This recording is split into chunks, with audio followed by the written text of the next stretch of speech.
more praise to him, or rocks will cry out.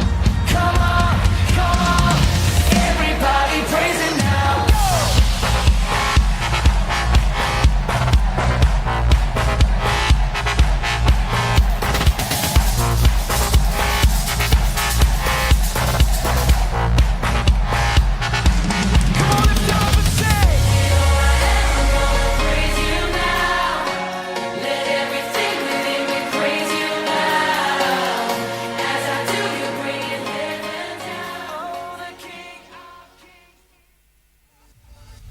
I can see it clearly now.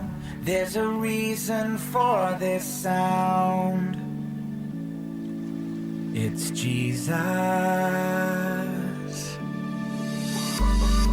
At the core of who I am is the risen Son of Man.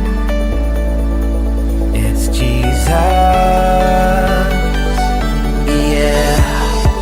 Your light no other, for your love is greater, and you are the center of it all.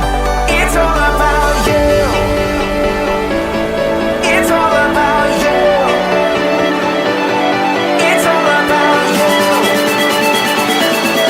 It's all about you. Yeah.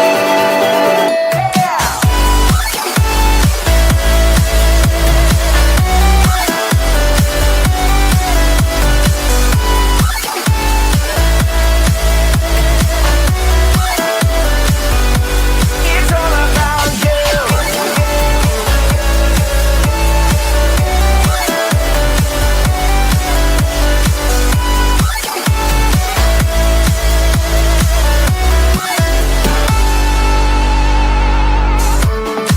I exist to bring you praise and to shout. Ingat pesan ibu, pakai maskermu, cuci tangan pakai sabun, jangan sampai tertular.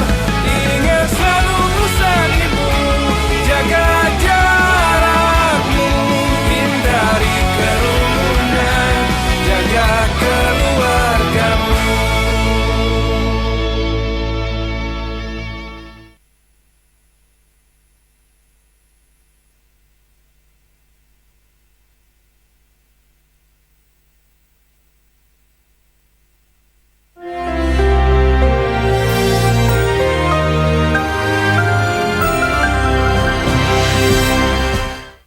Shalom warga kerajaan semua yang mendengarkan berita ini. 2 minggu yang lalu saya sampaikan bahwa Saul atau Saulus dari Tarsus adalah disebutkan seorang muda. Kita tahu bagaimana orang muda bisa dipakai oleh Tuhan atau dipakai oleh musuh kita, yaitu kuasa kegelapan.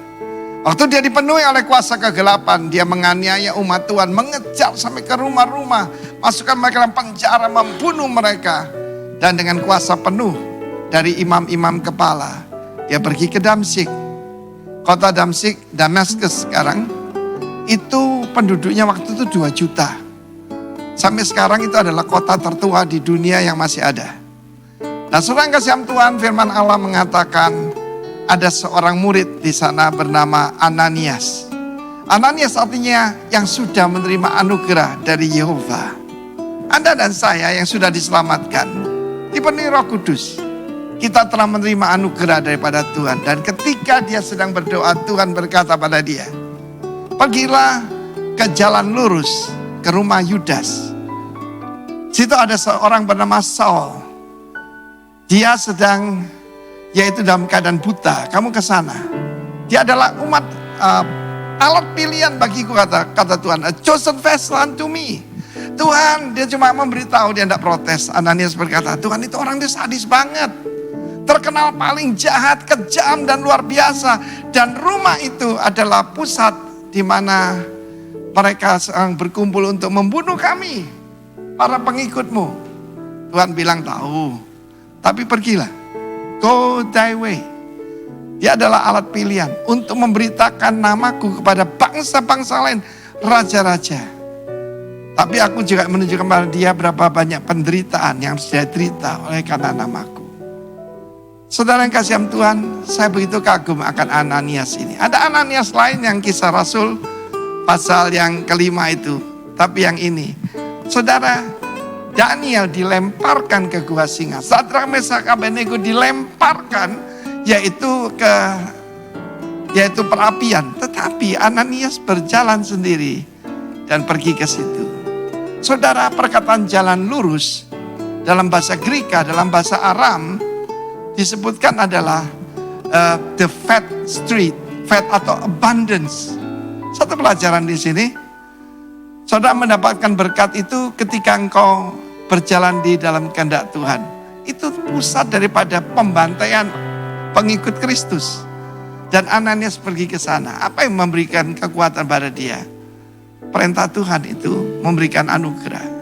Dan jangan lupa saudaraku, itu ternyata ada satu pelajaran. Jalan lurus, Kristus adalah jalan lurus itu. Adalah juga the street of abundance.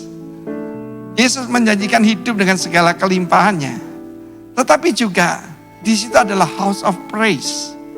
Rumah pembantaian bisa menjadi rumah pujian. Perkataan pujian penting buat saya. Rumah saya di Surabaya kemah pujian, ya. Lalu pelayanan di Surabaya itu Surabaya Praise Center. Lalu kemudian di sini lembah pujian Denpasar. Lalu ada satu villa kecil, villa pujian. Karena saya tahu kuasanya. Di mana ada pujian, nama Tuhan dipermuliakan. Dia tumpang tangan atas Saul.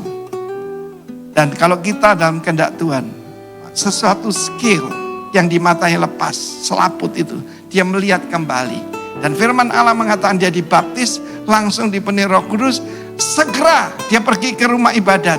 Untuk apa? Memberitakan bahwa Yesus adalah Tuhan.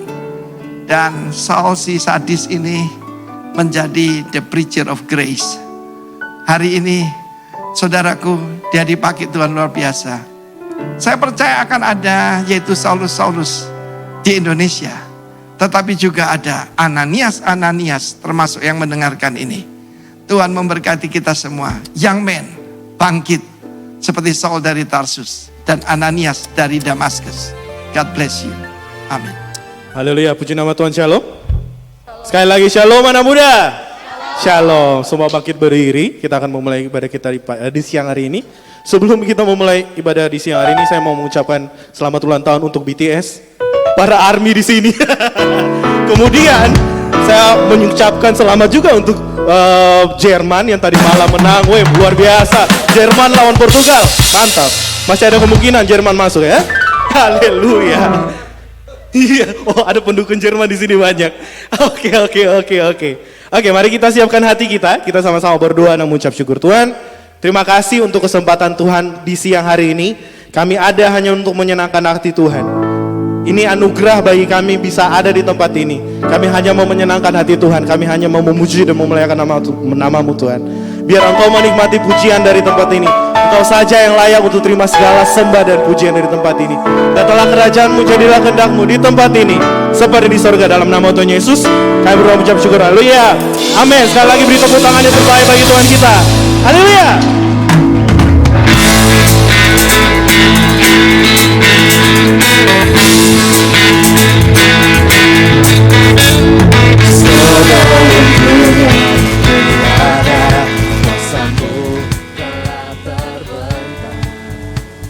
Sepanjang sejarah manusia, tak ada yang sanggup menyangkali Kau Alfa Omega. Tuhanku luar biasa, perbuatanmu heran, dulu sekarang selamanya. Lakukanlah lagi keajaiban dalam nama-Mu Tuhan. Nyatakanlah lagi kemuliaan-Mu atas hidupku. Hidupku penuh mujizat.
kebaikan Tuhan dalam hidup kami.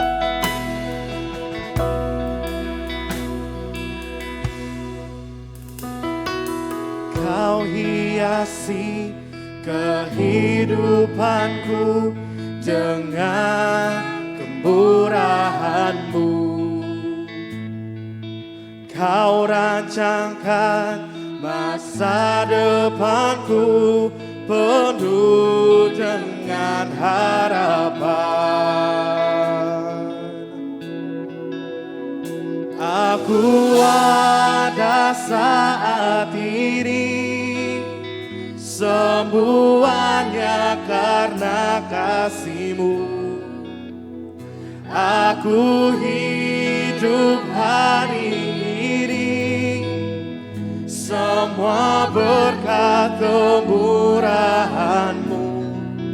Terima kasih Yesus, Engkau sangat baik, teramat baik bagiku. Terima kasih Tuhan.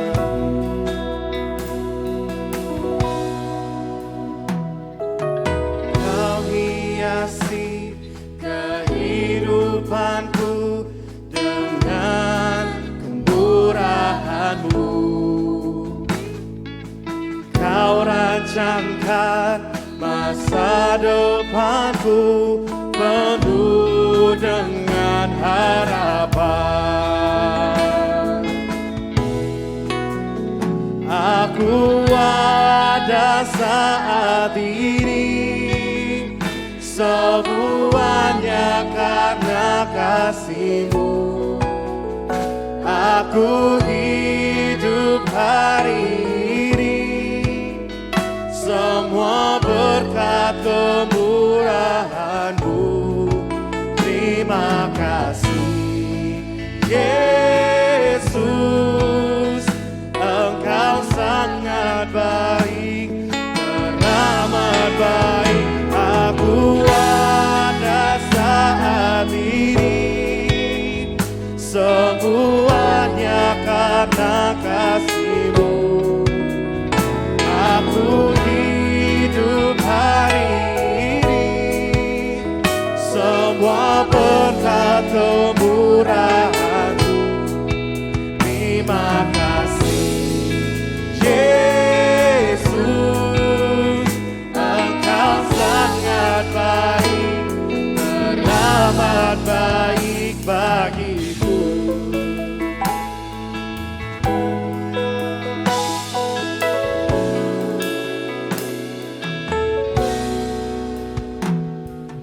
Kau hiasi kehidupanku dengan kemurahan-Mu.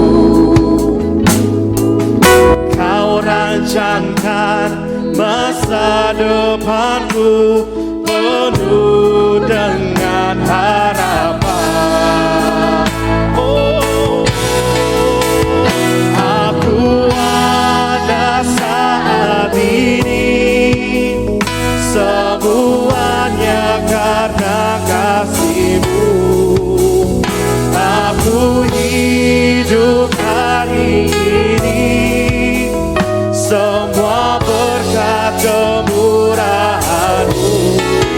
Terima kasih Yesus, Engkau sangat baik, teramat baik. Aku ada saat ini, aku ada, oh, thank you, Lord. Aku hidup hari ini, semua berkat kemurahan-Mu. Terima kasih Yesus, Engkau sangat baik, teramat baik bagiku.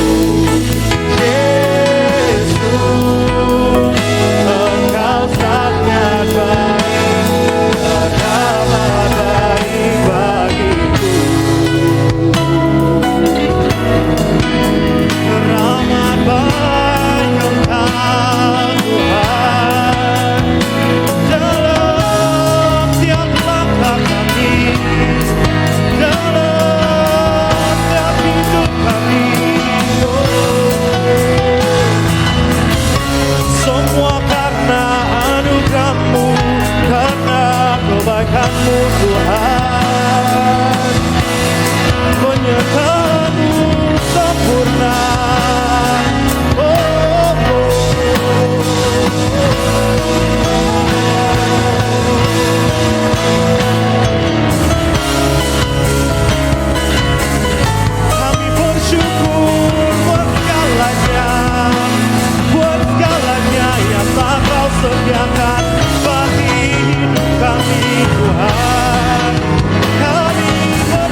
your praise, the wonder of your name, I'll proclaim evermore.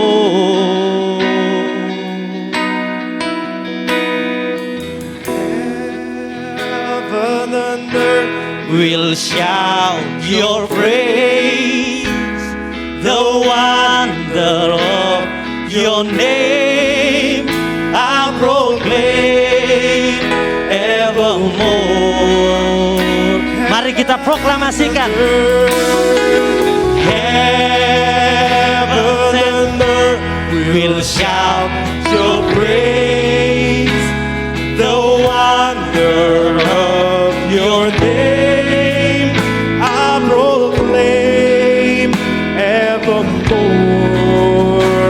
Heaven and earth, heaven and earth will shout your praise, the wonder of your name, I proclaim evermore.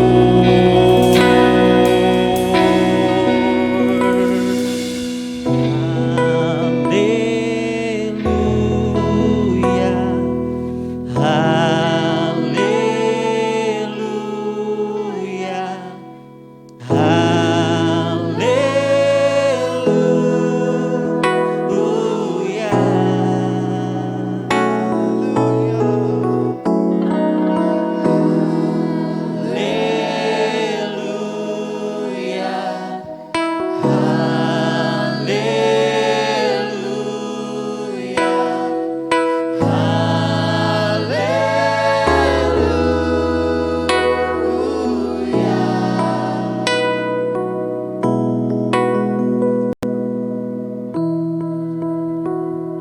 semua hormat, semua pujian, semua kemuliaan hanya bagi Tuhan.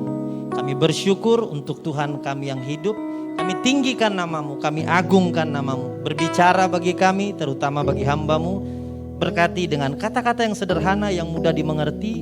Biar pesan Tuhan tiba, mendarat dengan tepat di hati setiap kami. Berdampak dari dalam kehidupan kami. Ke dalam tangan Tuhan kami berserah dan mengucap syukur. Haleluya, amin. Terima kasih tim kita yang sudah melayani siang hari ini. Shalom. Saya lihat wajah-wajahnya pakai masker, tapi saya tetap bersuka cita karena senyumnya terpancar dari balik masker. Siap. Saya percaya sudah nggak ada yang ngantuk karena nonton bola tadi malam. Siap. Berapa banyak yang coba bisa angkat tangannya sendiri? Coba angkat tangannya ke atas. Berapa banyak yang sadar kalau telinganya nggak di sini? Oke, aman? Siap. Kita lanjut. Identitas kita yang seutuhnya di dalam Kristus. True identity in Christ. Saya dengan cepat akan menyampaikan Roma 8 ayatnya yang ke-29 sampai dengan 30.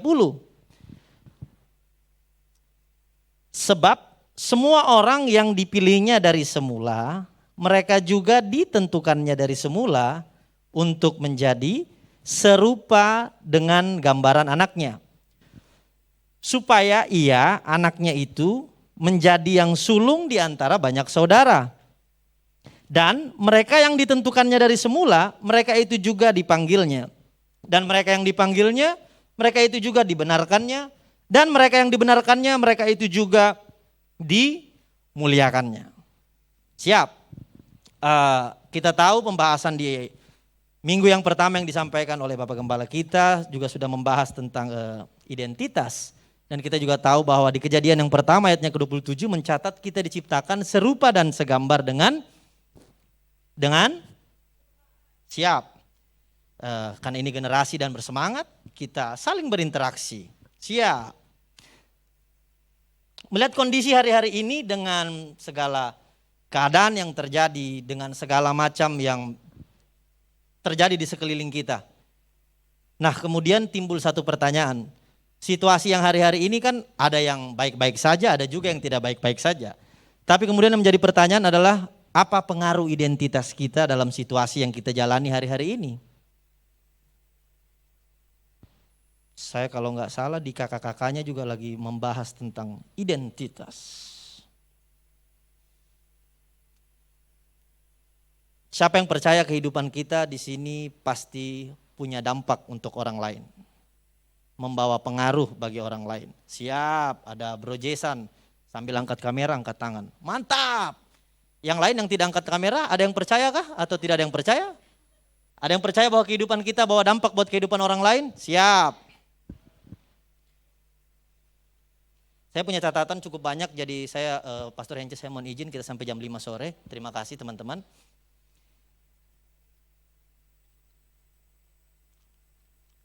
Masih tetap kita akan membaca dari Roma yang ke-8. Roma 8 ayatnya yang ke-14 dikatakan di situ. Semua orang yang dipimpin roh Allah adalah anak Allah. Lanjut ke ayat 15.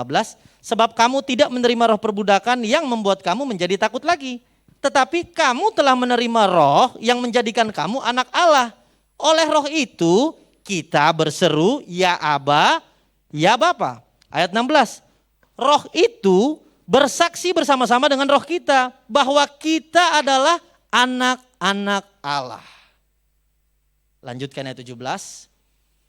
Dan jika kita adalah anak, maka kita juga adalah ahli waris. Maksudnya orang-orang yang berhak menerima janji-janji Allah yang akan menerimanya bersama-sama dengan Kristus. Yaitu jika kita menderita bersama-sama dengan Dia, supaya kita juga dipermuliakan bersama-sama dengan Dia. Nah yang menjadi pertanyaan kadang-kadang kita cuma suka declare. Hello, bangun, jangan tidur terlalu miring. Saya anak Allah. Kita deklarasikan, saya dikasihi Allah, saya dikasihi Tuhan, identitas saya jelas. Kita suka banget kalau deklarasikan itu. Tapi kita nggak bisa cuma berhenti sampai di deklarasi. Kita harus menghidupi. Kita harus menjalani hal-hal itu. Nah kadang-kadang kalau kita baca, kayaknya kita suka deh kalau jadi ahli waris. Terus kalau dikatakan menerima janji-janji Allah. Tapi kalau baca kayaknya ini bukan kita deh. Menerimanya bersama-sama dengan Kristus yaitu jika kita menderita bersama-sama dengan Dia. Enggak, itu bukan. Begitukah? Tidak, tercatat jelas di sini bahwa dan jikalau kita adalah anak maka kita juga adalah ahli waris. Maksudnya orang-orang yang berhak menerima janji-janji Allah yang akan menerimanya bersama-sama dengan Kristus. Ini masih di ayat yang sama. Yaitu jika kita menderita bersama-sama dengan Dia supaya kita juga dipermuliakan bersama-sama dengan Dia. Nah kita suka masuk di menerima janji, kita suka masuk di menerima warisan, terus kita lupa. Di situ ada bagian kita menderita bersama-sama dengan Dia. Terus pikiran saudara-saudara sekalian, penderitaan itu tidak akan muncul sekarang. Dia akan muncul pada saat akhir zaman. Dia akan muncul, enggak. Kan kita masih tetap kembali di ayatnya yang ke-14. Semua orang yang dipimpin roh Allah adalah anak Allah. Yang menjadi pertanyaan, kehidupan kita dipimpin siapa? Kehidupan kita, siapa yang bisa mengatur, siapa yang punya akses atas kehidupan kita, siapa yang boleh mempengaruhi, apakah kehidupan kita hanya boleh kita jalani sesuka-sukanya kita, semau-maunya kita, atau betul-betul kita mengenal identitas kita dan kita punya satu sikap penundukan diri bahwa hanya pemerintahan Kristus yang boleh berkuasa penuh atas kita, bahwa hanya tuntunan roh Allah yang benar-benar bisa memimpin kehidupan kita. Yang percaya boleh katakan amin, amin. Siap. Karena kita enggak pakai masker aja kadang-kadang orang bingung dengan tatapan dari bawah, apalagi kita pakai masker. Siap. Nah, posisi mana? Kadang-kadang kita suka pikir nanti kalau penderitaan itu waktu perang dunia terjadi, penderitaan waktu pokoknya mara bahaya segala macam yang sedang terjadi semua, sudah itu udah di masa-masa penderitaan. Tapi waktu kita deklarasi bahwa kita anak Allah, waktu kita deklarasi kehidupan kita dipimpin roh Allah, kita sudah yang terbaik kita sudah deklarasikan. Terus kemudian begini, ada orang datang, hello, kita masih tetap fokus sama-sama ya. Saya masuk bagian cukup penting, ada orang datang menyakiti kehidupan kita. Ada orang datang bawa tindakan-tindakan yang ternyata membuat kita tidak nyaman. Ada orang datang yang ternyata kita tidak dihargai. Ada orang yang datang dalam kehidupan kita yang merasa ternyata kita tidak penting. Ada orang yang kemudian datang dalam kehidupan kita terus Bahasa Latinnya deh kalau dia jammoko. Nah, dalam situasi seperti itu kadang-kadang nggak bisa. Saya anak Allah, saya ahli waris, saya berhak terima janji. Saya segala macam yang kita punya, semua yang kehebatan yang kita punya kita suka pasang di situ. Terus kita ketemu dengan situasi-situasi ini berulang kali. Waktu kita ketemu berulang kali, kita mulai berpikir, kenapa kita ketemu berulang kali? Padahal orang-orang kayak gini kayaknya nggak cocok sama saya. Seharusnya kalau saya ahli waris, seharusnya kalau saya anak Allah, saya sekali, dia hilang. Harusnya dia mesti hilang, dia tidak boleh ada. Tapi kan kita lupa, katanya identitas kita tidak di sini, kita yang lain. Kita ingat, kita sadar akan identitasnya kita semua yang di sini. Kan kita ingat bahwa kita ini adalah anak-anak Allah. Kalau kita bertemu proses-proses seperti itu, kalau kita bertemu orang-orang yang demikian, jangan sampai hal itu memang terjadi karena ternyata kita adalah bagian dari proses supaya mereka dapat melihat kehidupan Kristus. Ada berapa banyak yang sadar, ada berapa banyak yang ingat. Tidak gampang memang, tidak semudah, wes haleluya saya anak Allah, saya punya warisan, saya terima janji. Tapi dia menyakiti hati saya, tidak bisa, stop, cukup. Itu terjadinya berulang-ulang kali, terjadinya di keluarga saya, terjadinya di gereja saya, terjadinya di sekolah saya, terjadinya di orang-orang dekat, terjadinya di orang-orang yang tidak mungkin mereka melakukan hal itu. Hello, bangun. Kita anak-anak Allah, hal itu terjadi supaya kita memancarkan terang Kristus. Kalau itu masih terus terjadi dan berulang-ulang kali dalam kehidupannya kita, saya terlalu cepat atau tidak? Siap. Karena kita cuma suka deklarasi hal-hal tersebut kalau menguntungkan. Kita cuma suka deklarasi bahwa kita A, B, C, D kalau kita terima janji, kita segala macam. Kalau yang kayak begitu saya maju paling depan, yang lain belakangan. Biar tim present worshipnya enggak ada, saya berdiri di sini duluan. Tapi kan tidak seperti demikian. Kemudian kita suka menggerutu, kenapa situasiku kayak begini-begini terus?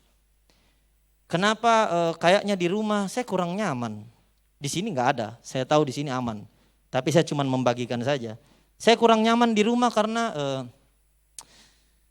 bapakku kurang perhatikan saya, mamaku juga kurang perhatikan saya. Saya kurang nyaman di sekolah karena teman-temanku sepelekan saya. Pokoknya kita kurang nyaman dengan rutinitas kita yang sehari-hari karena banyak-banyak hal yang terjadi yang mungkin bawa satu tekanan, bawa satu penderitaan buat kehidupan kita. Tapi kembali lagi ke sini, waktu kehidupan kita dipimpin oleh Roh Allah, kita akan tahu bagaimana seharusnya kita berespon. Waktu kehidupan kita terus dikuasai oleh pemerintahan Kristus, kita akan tahu apa langkah-langkah selanjutnya yang harus kita lakukan. Nah, di sini tidak ada, saya tahu sekali itu, bahwa kita tidak menunggu orang doakan kita terjadi. Pendeta datang, tumpang tangan terjadi. Tunggu siapa yang jago-jago, yang hebat-hebat datang mengerjakan, baru situasi berubah dan terjadi. Kan yang mau terima warisan, yang terima janji, yang katanya anak, kita, saudara dan saya, kita semua, kita sekalian. Ya berarti kan Kristus hidup di dalam kita. Kita punya otoritas yang sama, kita punya kuasa yang sama. Bagaimana kita bisa mengubah situasi yang tidak nyaman menjadi berkat? Bagaimana kita bisa mengubah keadaan yang tidak baik-baik saja menjadi baik-baik saja? Bukankah saya sedang berdiri di hadapan representative of Christ Kingdom? Saya sedang berdiri di atas para duta-duta kerajaan Allah yang di muka bumi. Jadi kalau memang hal-hal yang seperti demikian ada dan masih terus masuk dalam perjalanan kehidupan kita, sekali lagi saya cuma mau kasih ingat, jangan sampai itu cuma momentum. Momentum. Kesempatan berbeda dengan momentum. Benar demikian, Pastor Rence? Kesempatan lain, kesempatan bisa datang kapan saja. Momentum tidak bisa datang kapan saja. Momentum waktu dia datang dalam kehidupan kita, itu cuma satu waktu di mana supaya kita bisa memancarkan terang Kristus keluar. Waktu orang lihat kehidupan kita, orang lihat Yesus. Balik aja kan situasinya, Tuhan kok dia menjengkelkan banget. Saya sudah berdoa, dia tidak hilang Tuhan, kenapa? Rubah dong, Tuhan hari ini kehadiran saya karena saya tahu identitas saya hadir dengan Kristus, situasi jadi berubah lebih baik. Karena saya datang dengan penyertaan Tuhan. Bukan karena kita kurang suka sama orang, bukan karena kita tidak nyaman dengan situasi, terus kita ingin situasinya yang berubah. Coba dong kita yang berubah duluan. Coba kita sadari duluan dong identitasnya kita apa. Apa yang kita kerjakan.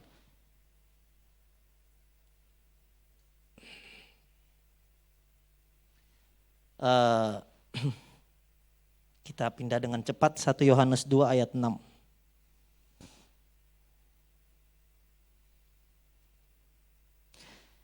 1 Yohanes 2 ayatnya yang ke-6. Barang siapa mengatakan bahwa ia ada di dalam dia, ia wajib hidup sama seperti Kristus telah hidup. Sekali lagi kita baca sama-sama yang ada di depan bersama-sama. 1, 2, 3. Barang siapa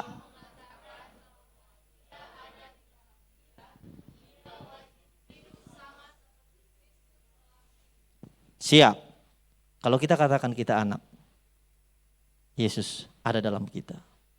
Waktu kita menerima Dia sebagai Tuhan dan Raja, pemerintahan Kristus ada di dalam kita.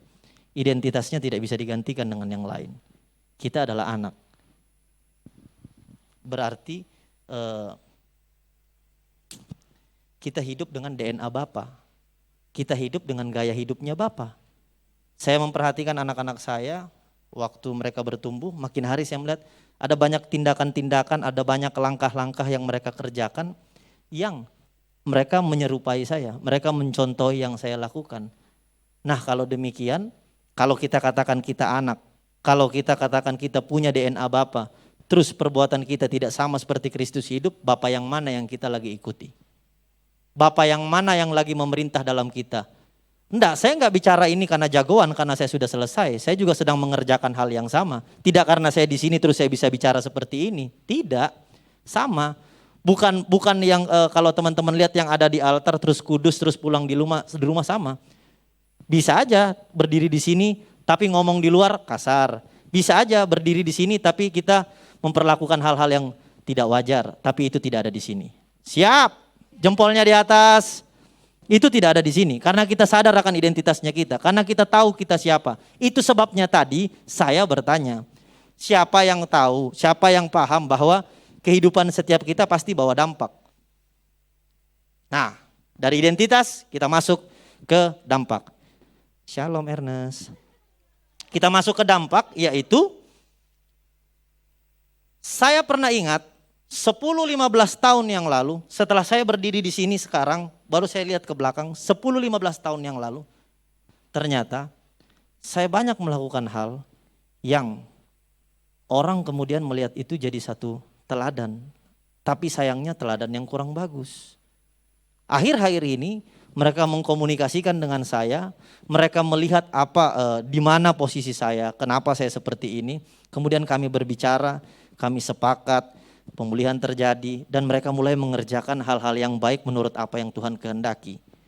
Saya bersyukur sampai di titik itu, tapi kemudian saya berpikir, ternyata dulu karena saya hidup sesuka-sukanya saya, semau-maunya saya, karena tidak paham akan identitas, saya sudah bawa dampak yang salah buat orang. Saya percaya setiap yang ada di tempat ini, waktu kita keluar dari tempat ibadah ini, kita akan bawa dampak yang baik untuk kota di mana kita hidup. Kita akan bawa dampak yang baik untuk keluarga di mana kita bertumbuh. Kita akan bawa dampak yang baik untuk sekolah di mana kita belajar, untuk perusahaan di mana kita bekerja, untuk gereja di mana kita berjemaat, untuk lingkungan di mana kita tinggal. Kita akan bawa dampak itu. Kenapa? Karena kita tahu identitasnya kita. Kenapa? Karena pemerintahan Kristus yang berkuasa penuh atas kita. Itu bukan satu ritual yang mau dibaptis, coba silahkan, nanti kita akan bicarakan. Oke, kami baptiskan. Itu bukan ritual hanya seperti itu. Bukan ritual waktu saya bertobat, saya terima Yesus terus selesai. Tidak. Setiap hari, apa keputusan yang kita ambil waktu kita bangun? Apa deklarasi pertama yang kita lakukan? Sekali lagi terima kasih untuk tim Presiden Worship yang tadi. Kenapa saya minta dinyanyikan itu? Maksudnya kenapa? Kita deklarasi apa sih waktu pagi, waktu kita bangun? Kita bisa memutuskan banyak hal waktu pagi kita bangun. Apakah kita memastikan dan memutuskan bahwa hari ini saya bangun, saya beraktivitas, saya mengizinkan untuk kehendak Tuhan terlayani lewat hidup saya? Atau Saya mengizinkan hal-hal yang lain di luar kehendak Tuhan yang terjadi atas kehidupan saya. Keputusan ada di tangannya kita. Saya sedang berdiri di antara para pemimpin. Pemimpin yang mulai dari sekarang sudah mulai memimpin. Minimal kita memimpin diri kita sendiri. Kemudian kita memimpin banyak hal yang lain. Entah keluarga bagi yang sudah berkeluarga. Buat teman-teman yang masih sekolah, saya percaya pasti teman-teman menjadi pemimpin di tempat-tempat pendidikan. Who knows, saya lagi berdiri di antara para menteri di masa yang mendatang. Bahkan presiden di masa yang mendatang. Orang-orang pengambil keputusan-keputusan penting di negeri ini. Tidak ada yang tahu. Yang paling tahu kalian mempersiapkan diri dengan baik. Mengenal betul akan identitas kita. Tahu betul bagaimana kita hidup. Tahu betul bagaimana kita menjaga kehidupan kita. Tahu betul bahwa harusnya pemerintahan Kristus yang memerintah dalam kehidupan kita. Bukan yang lain daripada itu. Itu sebabnya saya katakan, saudara-saudara pasti bawa dampak di kehidupan saudara-saudara sekalian. Saya terlalu percaya kalau satu orang dipulihkan, keluarga dipulihkan, gereja dipulihkan, kota dipulihkan, bangsa kita dipulihkan. Dengan cepat, setiap orang akan segera melihat bagaimana Kristus hidup lewat kehidupan saudara-saudara sekalian. Kita tidak tunggu KKR besar, ibadah besar, gereja bikin ibadah berapa kali, berapa pelayanan satu hari Minggu. Mesti tunggu bikin yang besar, besar sekali, lapangan yang besar. Mulai dari diri kita sendiri, bawa dampak Kristus. Hari ini waktu kita pulang, kita bawa dampak Kristus dalam keluarga kita. Kita keluar, kita bermain di lingkungan, kita bawa dampak Kristus. Kita pergi ke sekolah, kita bawa dampak Kristus. Kita pergi ke kantor, kita bawa dampak Kristus. Caranya lewat teladan hidup kita. Dengan demikian orang banyak melihat Yesus. Kan kita selalu dengungkan. Waktu orang lihat saya, orang lihat. Waktu orang lihat saya, orang lihat. Kan tidak cuma slogan, tapi memang kita kerjakan. Hal ini yang mempercepat orang banyak kemudian mengenal Kristus. Bagaimana Kristus hidup. Bagaimana pemerintahan Kristus terwujud nyatakan dalam kehidupan setiap kita. Dengan demikian sangat cepat kita akan mengerjakan hal tersebut.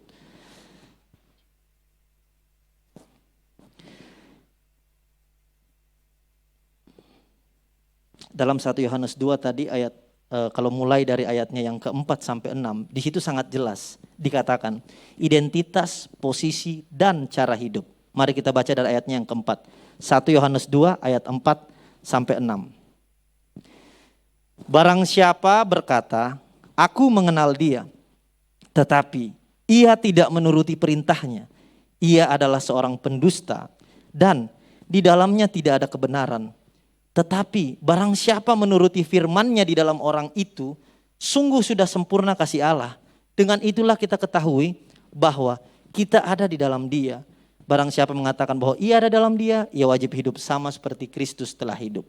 Sangat jelas dikatakan di sini. Makanya saya bilang identitas, posisi, dan cara hidup tercatat jelas. 1 Yohanes 2 ayat 4 sampai 6. Barang siapa berkata aku mengenal Dia tapi ia tidak menuruti perintahnya, stop. Kau berdusta, bukan saya bilang, Alkitab bilang. Waktu kita bilang kita mengenal Dia, kita mengikuti apa yang Dia mau. Waktu kita menyerahkan kehidupan kita untuk Dia, sepenuhnya memang sudah pemerintahan Kristus yang berkuasa dari kehidupan kita. Apa yang Tuhan mau yang kita kerjakan, bukan apa yang kita mau, bukan apa yang kita suka. Kadang-kadang kita juga bilang, kan saya sukanya begini, bukan begitu. Kan yang saya maunya begini, bukan begitu. Sebentar kita akan perjamuan. Kita akan makan tubuh dan darah Kristus. Itu Yesus kan menebus kehidupan kita. Nah sudah berarti sebenarnya kalau kita sadar, kalau kita tahu, kita punya kehendak bebas. Tapi kalau kita sadar dan kita tahu, seharusnya memang kehidupan Kristus yang hidup di dalam kita. Dia yang menebus kehidupan kita. Barang ini kalau dia ada di toko, terus saya datang, katakan Brother Obi yang punya toko, saya datang, saya ambil. Saya keluar. Begitu saya keluar, kalau saya tidak diteriakin dari dalam, saya keluar, saya tidak kasih apa-apa, saya keluar, saya jalan. Ya pasti alarmnya bunyi, satpamnya datang, saya ditahan. Tapi waktu saya datang ke tokonya, saya kasih keluar alat pembayaran, saya bayar sama dia, terus saya ambil suka-suka saya. Habis ini dia mau masuk akuarium, saya mau pakai baik-baik, saya mau pakai untuk jadi bantal, terserah saya. Nah kira-kira bukan soal barang, tapi kira-kira ada sistem seperti itu. Yesus menebus kehidupan kita, bukan yang lain-lain. Kita yang ditebus, bukan dosanya, kita. Nah berarti kita paham kehidupan kita harusnya siapa yang berkuasa. Berarti kita paham kalau kita bilang bahwa kita menerima dia sebagai Tuhan dan Raja, yang Raja dia. Yang Tuhan dia, yang hidup dalam kita, kehendaknya yang harus jadi. Bukan waktu kita dalam masa-masa yang tidak nyaman, terus kita berdoa, Tuhan saya sudah melayani A, B, C, D, E. Kenapa sekarang enggak? Kalau kayak begitu coba ke mesin ATM, jangan isi saldo, tekan enter terus keluar uang enggak? Jangan mimpi, enggak mungkin. Enggak, dia bukan mesin untuk memuaskan keinginan kita, bukan. Saya enggak marah. Dia bukan alat untuk kita kerjakan supaya apa yang kita mau harus Tuhan ikut. No, kita harus paham apa kehendak Tuhan, itu yang kita kerjakan. Siapa bilang kita bisa mengerjakan yang tidak Tuhan kehendaki? Bisa aja. Kita bisa mengerjakan banyak hal yang tidak Tuhan kehendaki. Kita bisa kerjakan. Tapi endingnya kita akan kembali berbalik dan mengerjakan apa yang Tuhan mau. Kamu akan memulai lagi dari waktu di awal bagaimana kita mengerjakan. Karena kalau kita tidak kerjakan itu berarti selamat malam, pesta selesai. Kita tidak mengerjakan kehidupan yang menurut Tuhan mau. Jangan main-main dengan itu. Saya lagi berdiri di hadapan para pemimpin, makanya saya sampaikan seperti demikian. Saya lagi berdiri dengan orang-orang yang punya potensi yang luar biasa, makanya saya sampaikan demikian. Kita lagi berbahas tentang identitas. Setelah identitas kita akan bergeser lagi di pembahasan-pembahasan selanjutnya. Tapi mulai kita pimpin kehidupan kita dari identitas yang benar-benar kita pahami, kita ketahui. Mana judulnya tuh? Pakai bahasanya gaul. True Identity in Christ. Ya kan kita tahu. Jangan cuman keren-keren di bahasa. Jangan cuman keren-keren waktu ngomong di sini. Istri saya duduk di sini, kalau saya salah tolong ditegur-tegur, di rumah dikasih ingat. Enggak, maksudnya jangan kita cuman ngomong. Kita enggak boleh kita sekolah tinggi-tinggi kita tahu terus kita lata cuman ngomong di sini, kehidupan enggak bikin itu, enggak bisa. Enggak bisa.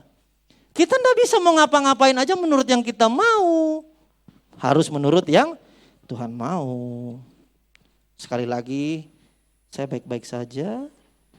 Saya orang Ambon, tapi betes yang bicara ini tuh biasa.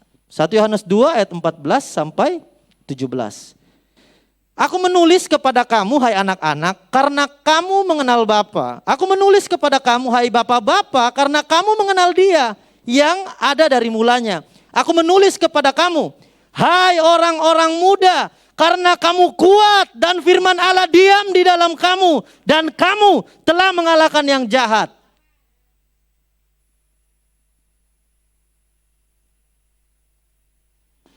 Jami gambarku ayatnya mau.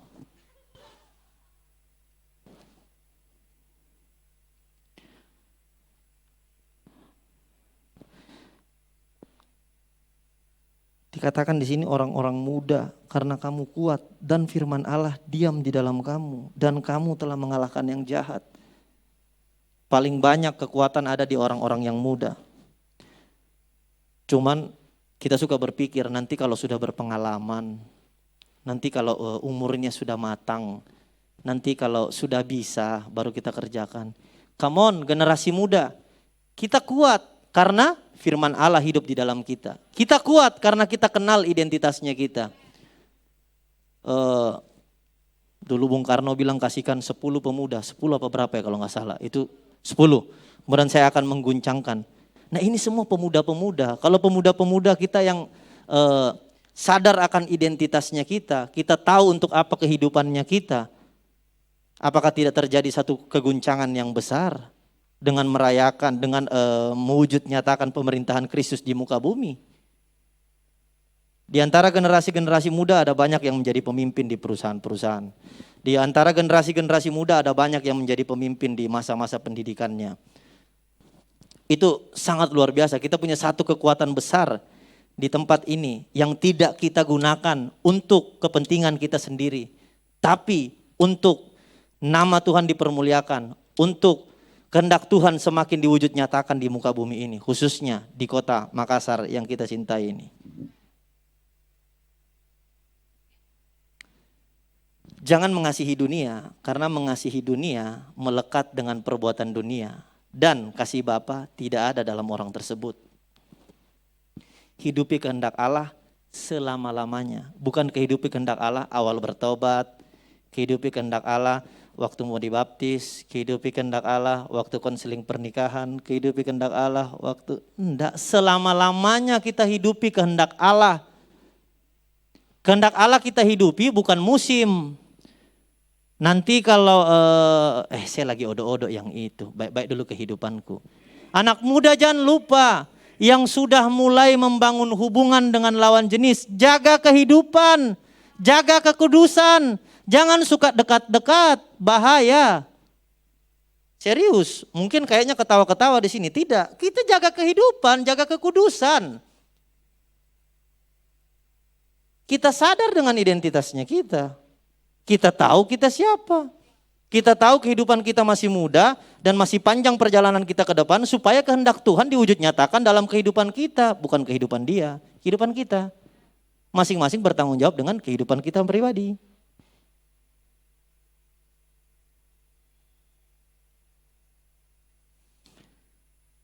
Kembali ke posisi yang tadi. Kita ketemu di situasi-situasi yang tidak nyaman. Orang-orang datang mungkin menyakiti kehidupan kita. Situasi datang, entah mungkin sistem di perusahaan, kita udah kerja sebaik-baiknya, tapi dianggap biasa-biasa aja. Kita sudah berusaha memberikan yang terbaik, dianggap biasa-biasa aja. Terjadi lagi, dan terjadi lagi. Terjadi lagi, saya sudah bilang tadi, bahwa waktu situasi-situasi tersebut terjadi hanya karena sebenarnya kita belum memunculkan respon Kristus keluar dari kehidupan kita. Nggak usah supaya kelihatan rohani terus pakai bahasa roh tengkingnya, nggak usah. Pancarkan kehidupan Kristus saja dari dalam, nggak usah yang lain. Satu kali saya lagi di luar sebelum kita beribadah onsite, saya lagi di rumah, di luar waktu kita ibadah online. Saya pulang, istri saya bilang, anak saya yang tua dia lagi bilang sama istri saya, Mah coba tolong ajarin kakak bagaimana menyembah. Karena dia lagi nonton tayangan ibadah, terus dia lihat orang penyembahan, dia bilang begitu. Coba tolong ajarin kakak bagaimana menyembah. Saya, bapaknya, yang cuman biasa-biasa aja di sini, saya pulang, saya berbahagia, saya bersuka cita. Saya tidak bisa menggambarkan bagaimana situasi yang saya rasakan. Saya, kenapa saya begitu? Karena anak saya baru berumur 5 tahun, dia sudah bilang sama mamanya, coba tolong ajarin kakak menyembah. Menurut saya dia sedang memilih, dia sedang memutuskan untuk melakukan hal yang tidak biasa-biasa aja untuk anak seumuran dia. Menurut saya nggak tahu kalau menurut saudara. Tapi begini, waktu dia mengambil keputusan itu, saya melihat ada satu pertumbuhan buat dia. Bukan pertumbuhan di fisiknya aja, tapi pertumbuhan akan pengenalannya dia akan Tuhan.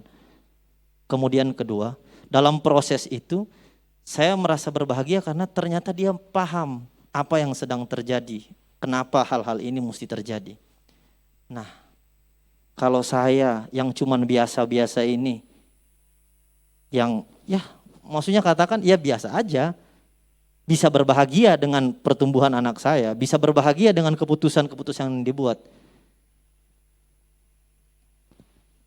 Pacaran jaga kekudusan, ulangan tidak nyontek, bekerja dengan baik di kantor penuh dengan integritas, melayani dengan sukacita tanpa berpikir ini dan itu. Waktu situasi lagi tidak nyaman, kira-kira Tuhan menikmati enggak waktu kita proses untuk memilih melakukan tetap kehendak Kristus dalam kehidupan kita? Saya cuman biasa-biasa saja, saya berbahagia dengan anak saya. Tapi waktu kita dalam posisi begini, nah kalau kita lagi bersuka cita, abis ini kita makan-makan rame-rame kan kita sama-sama secara komunal kan, kita ketawanya kenyangnya rame-rame. Tapi siapa yang mau di sini kalau abis ini rame-rame kita ini ya, apalah katakan situasi yang tidak nyaman dalam kehidupan kita, nggak ada yang mau. Kan kita jalani proses kita masing-masing kita sendiri. Kita tidak panggil-panggil orang. Tapi justru di dalam kesendiriannya kita, waktu kita memutuskan untuk mengerjakan apa yang Tuhan mau, kita memutuskan untuk terus memberikan respon kasih Kristus yang keluar sekalipun kita tidak nyaman, sekalipun kita disakiti, sekalipun kita tidak dihargai, Sekalipun sepertinya kita diinjak-injak orang, tapi tetap respon kasih Kristus yang keluar karena kita sadar akan identitas kita. Pertanyaan cuma satu, hello, kira-kira Tuhan tidak menikmati? Bagaimana kita memutuskan untuk tidak Tuhan? Saya tidak mau terbawa dengan saya punya nafsu. Tidak Tuhan, saya tidak mau terbawa cuma sekedar pikiran. Tidak Tuhan, biar saya nggak dianggap di situ. Yang penting saya tetap bawa terang Kristus. Saya mengasihi orang itu. Saya tetap kasih respon Kristus. Saya tetap bekerja dengan baik. Saya tetap melayani dengan sukacita karena saya tahu integritas saya. Saya tetap mau berdiri untuk mengerjakan kehendak Tuhan. Terlayani lewat kehidupan saya. Kira-kira Tuhan tidak berbahagia melihat situasi-situasi tersebut? Jangan jadi orang egois, cuman mau nikmati Tuhan. Tuhan juga mau menikmati kita, bukan cuman dari pujian. Bicara penyembahan bukan cuman soal kita berdiri, wah, pulang di rumah disenggol, wah, sama. Enggak. Penyembahan kita tertinggi waktu kita tetap hidup dalam keserupaan akan Kristus.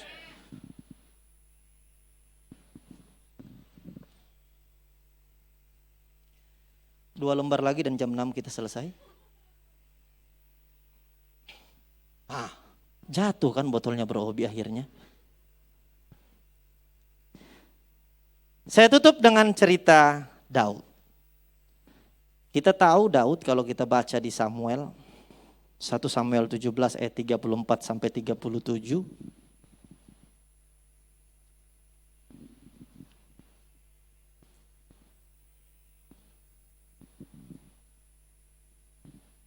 Kalau pakai handphone, jangan kau bilang ada, mak dapat. Pakai Alkitab kayak ini.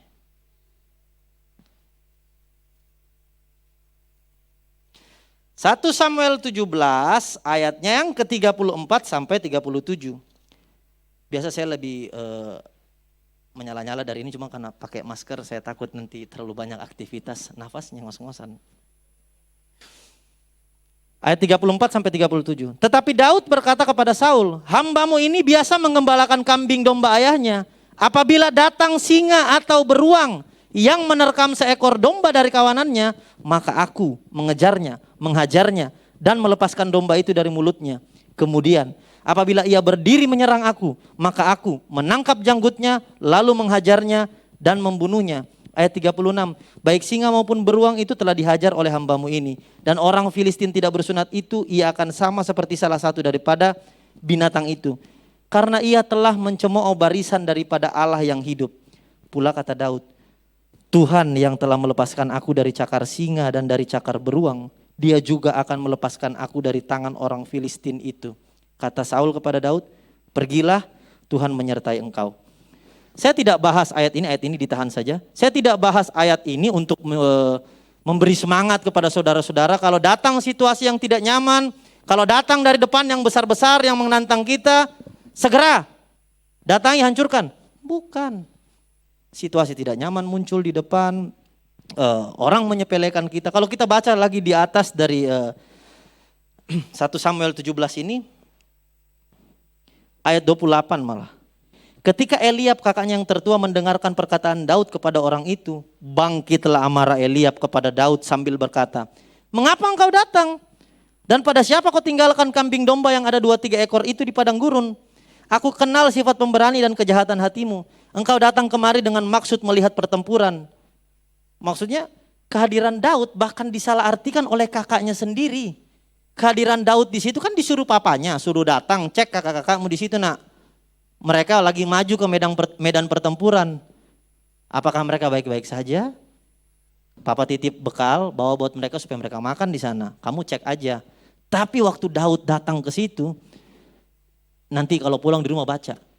Orang Filistin 40 hari maju pada waktu pagi, pada waktu siang untuk mengolok-olok orang Israel. Orang Israel yang lagi berdiri di depan itu, semua dengan perlengkapan perang yang sangat lengkap. Istilahnya kalau musuh datang dari depan, semua peralatannya sudah alat-alat yang canggih untuk dia selesaikan musuh yang datang. Tapi karena posturnya Goliat yang besar, mereka gak berani. Mereka tidak maju. Mereka mundur. Daud yang kecil-kecil ini yang biasa-biasa aja dia datang, dia tanya kan. Dan kemudian kita tahu ceritanya Daud maju melawan Goliat dan dia mengalahkan Goliat. Sebenarnya singkat cuma tentang waktu kita bicara identitas, kita bicara tentang Daud tahu siapa dia. Daud punya hubungan dengan Tuhan. Daud tahu apa yang harus dia lakukan. Dia tahu waktu dia maju meskipun dia seorang diri, meskipun lawannya besar sekali di depan. Dia tahu yang menyertai dia lebih besar daripada apa yang ada di depan. Sama buat kita semua. Sekalipun situasinya tidak nyaman, air mata Pak. Daging keiris, ya menangislah. Ya kan memang waktu kasih Kristus keluar, daging kita teriris, daging kita terlepas. Bukan daging di sini, tapi situasi kita, sikap kita, hati kita, nafsu segala macam yang berurusan dengan daging teriris.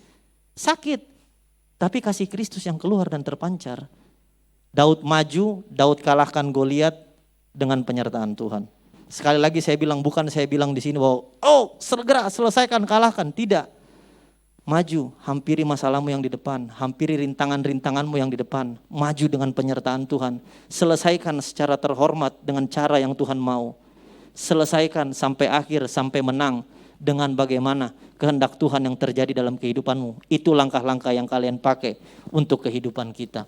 Supaya kita keluar menjadi lebih daripada orang yang menang. Dan orang bisa melihat Kristus hidup dalam kehidupan kita. Sampai di sini kira-kira supaya identitas itu tidak cuma kita deklarasikan, tapi kita hidupi. Sekalipun situasi tidak nyaman, sekalipun mungkin masuk dalam penderitaan, kita adalah orang-orang yang punya integritas. Representative of Christ Kingdom. Duta kerajaan Allah di muka bumi. Kita berdiri dengan nilai, kita berdiri dengan komitmen. Kita berdiri karena kita tahu kita melayani raja di atas segala raja. Kita mengerjakan kehendak Tuhan atas kehidupan kita. Tepat 40:15. Saya selesai. Tuhan Yesus memberkati saudara-saudara sekalian. Saya undang Pastor Obi.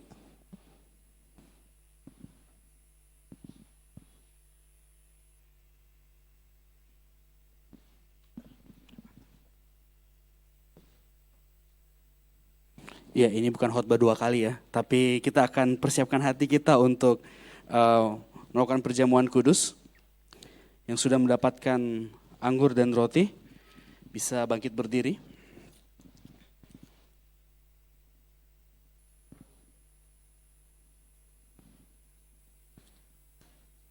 Yang belum bisa ambil di belakang atau mungkin yang belum boleh angkat tangan yang merasa bahwa harusnya mendapat tapi belum mendapatkan, boleh angkat tangan untuk kita berikan. Yang merasa bahwa aku tidak mendapatkannya karena aku belum dibaptis, tidak apa-apa, ikut bangkit berdiri juga untuk kita sama-sama mengikuti perjamuan kudus ini.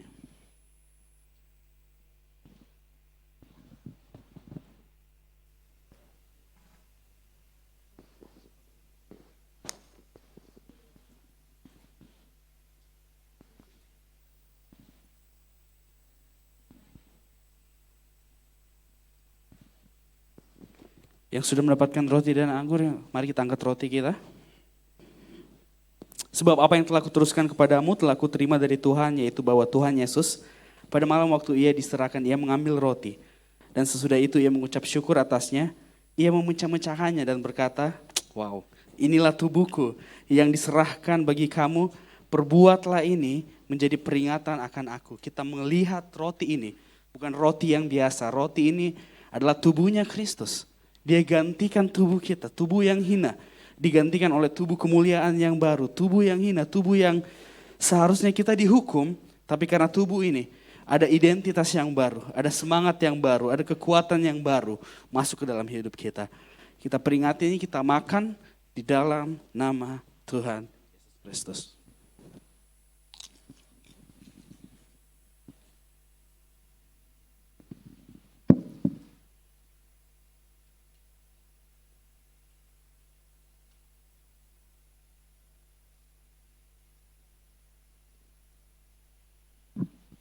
Demikian juga ia mengambil cawan, sesudah makan lalu ia berkata, cawan ini adalah perjanjian baru yang dimeteraikan oleh darahku, perbuatlah ini setiap kali kamu meminumnya menjadi peringatan akan aku. Wow, anggur ini bukan anggur biasa, bukan air biasa, bukan hal-hal biasa, tapi ini adalah darah yang baru dalam kehidupan kita, kuasa yang baru mengalir dalam kehidupan kita. Kita yang tidak bisa hidup kudus dimampukan untuk hidup kudus karena darah ini. Mari kita ingat akan darahnya Tuhan Yesus yang mungkin ada begitu banyak pergumulan yang kita alami. Ada begitu banyak dosa, adiksi yang kita lalui, yang kita lakukan. Ada begitu banyak hal-hal buruk yang kita pikirkan bahkan setiap hari. Begitu banyak kepahitan yang kita rasakan setiap hari. Biarkan kita mengingat darah Kristus sudah menyucikan kita. Amen. Darah Kristus sudah memberikan pikiran-pikiran yang baru. Supaya tindakan kita bukan tindakan yang lama lagi. Tapi tindakan yang baru karena ada perjanjian baru masuk ke dalam kehidupan kita. Mari kita ingat, kita renungkan, kita minum di dalam nama Tuhan Yesus Kristus. Mari 1 menit kita bersyukur untuk Tuhan kita. Kita naikkan pujian kepada Tuhan kita. Kita naikkan rasa syukur kita pada Tuhan. Kita perkatakan terima kasih Tuhan. Terima kasih Bapa. Terima kasih atas perjanjian yang baru. Terima kasih atas darah. Terima kasih atas daging-Mu Tuhan. Dalam kehidupan kami, tubuh-Mu Tuhan. Yang menggantikan kami Tuhan. Mari. Jangan tertahan dalam hati kita. Bahkan mungkin tadi yang tidak ikut perjamuan pun. Ayo kita naikkan pujian kepada Tuhan. Ayo kita naikkan suara-suara kita. Kita katakan thank you Lord. Terima kasih Tuhan. Terima kasih Tuhan. Terima kasih Bapa. Terima kasih Tuhan. Terima kasih. Ada doa-doa pribadimu juga naikkan ke hadapan Tuhan. Katakan Tuhan terima kasih Tuhan. Tuhan ubah hati kami Tuhan. Syukur, syukur. Tuhan, Tuhan, Tuhan. Terima kasih Tuhan. Terima kasih Tuhan. Terima kasih Yesus Tuhan. Lord, thank you Lord. Kami bersyukur Bapa. Kami bersyukur. Kami bersyukur Tuhan. Kami bersyukur Tuhan. Terima kasih buat kasih-Mu. Terima kasih buat anugerah-Mu. Terima kasih Tuhan. Terima kasih Bapa.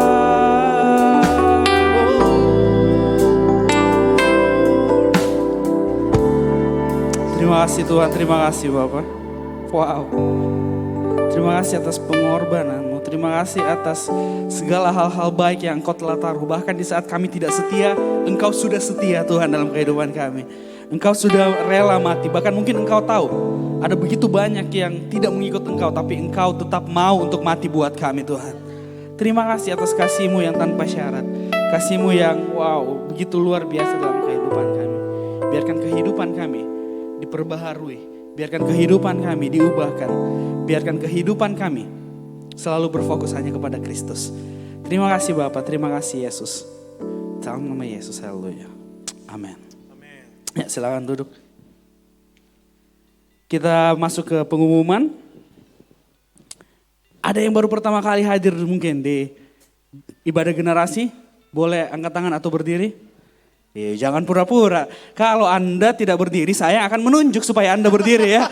Ayo, boleh angkat tangan atau berdiri? Boleh, ada yang baru pertama kali. Ada yang baju kotak-kotak merah itu. Hamid juga, boleh dong. Makin berdiri dong. Hamid, Yohanes. Wah, kasih tepuk tangan dulu dong guys, siap. Mau teriak welcome home tapi itu di gereja sebelah ya. Oke, siap, selamat datang semuanya. Selamat datang Hamid, Yohanes dan kakak siapa yang baju kuning? Grace ya, kasih tepuk tangan lagi dong. Supaya ya kakak Grace, boleh dulu ya nanti encok ya. Jadi untuk Hamid ya boleh teman-teman kalau mau latihan bahasa Inggris boleh, Hamid orang Afghanistan dia ya. Jadi boleh nanti teman-teman sama-sama ya, dan pro player PUBG katanya ya. Waduh, pro player PUBG ternyata ya, mabar ya. Dan pengumuman selanjutnya, di sini ada yang sudah ikut kakak, boleh angkat tangan. Yang sudah ikut. Oh, berarti ada yang belum ikut juga ya ternyata ya. Jadi yang belum ikut kakak boleh nanti untuk bilang, Kak aku mau ikut kakak. Atau saudara yang ikut kakak, saya mau ikut kakak. Apa itu kakak? Kakak adalah komunitas yang komsel lah, semacam komsel yang dibuat oleh GBI Rock Makassar. Dan kita di dalamnya belajar firman Tuhan, saling menguatkan, saling mengingatkan, saling mendoakan satu sama lain. Jadi ayo bergabung dengan kakak-kakaknya kita. Jadi yang belum nanti bisa berhubungan dengan Bro Nixon ya. Atau siapa? Bro Nixon, betul. Pokoknya siapa saja yang saudara, atau Kak Hence juga bisa ya. Kak Hence berdiri dulu dong Kak, biar dilihat orang-orang dong Kak. Iya, oh sudah ya, oke siap ya. Jadi boleh hubungi Kak Hence nanti untuk kira-kira aku mau rindu mau ikut kakak. Ya, boleh ya. Jadi untuk bicara dengan Kak Hence dan nanti waktunya akan ditentukan tergantung oleh ketua kakaknya masing-masing. Dan setelah itu ibadah minggu depan di jam yang sama, jam 3 sore. 2 sore, jam 2 siang di tempat ini di lantai 11. Jadi teman-teman bisa datang, kita berkumpul bersama, ajak teman-temannya yang lain. Kalau memang ada yang butuh untuk diajak, ada yang butuh untuk kita doakan, dan ada yang butuh untuk merasakan hadirat Tuhan bersama-sama, ajak ya skuy. Dan apalagi ada pengumuman yang lain, tambahan?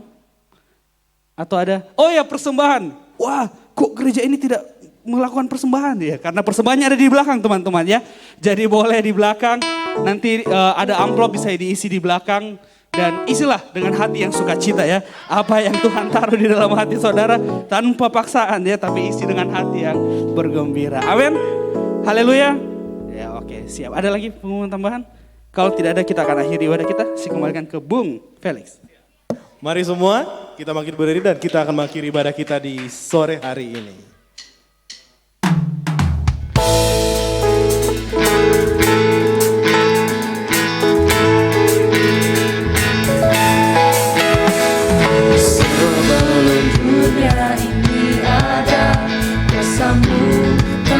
Terbentang sepanjang sejarah manusia, tak ada yang sanggup menyangkali Kau Alfa Omega, Tuhanku luar biasa, perbuatanku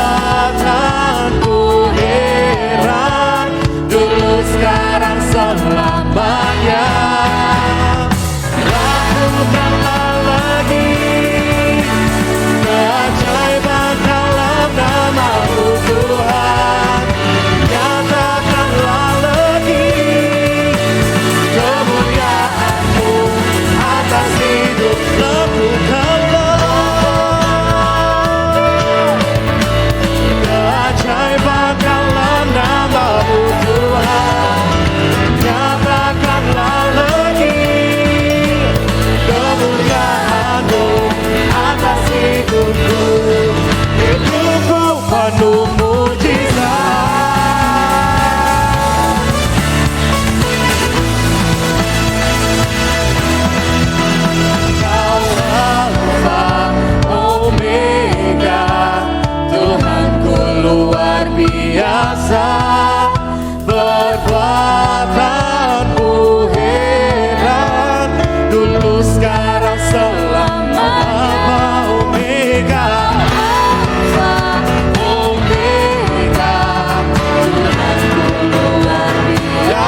saudara-saudara, mari kita akan segera pulang dan mengakhiri ibadah kita di sore hari ini. Berbahagialah kamu, rukunlah kamu, dan ketahuilah bahwa Tuhan itu baik. Tuhan memberkati engkau dan melindungi engkau. Tuhan menyinari engkau dengan wajahnya dan memberi engkau kasih karunia. Tuhan menghadapkan wajahnya kepadamu dan memberi engkau damai sejahtera. Dari tempat ini, setiap generasi, setiap orang yang hadir, kami semua diberkati. Kami pulang dengan terang Kristus, membawa dampak Kristus untuk kehidupan kami. Di dalam nama Tuhan Yesus, haleluya, amin.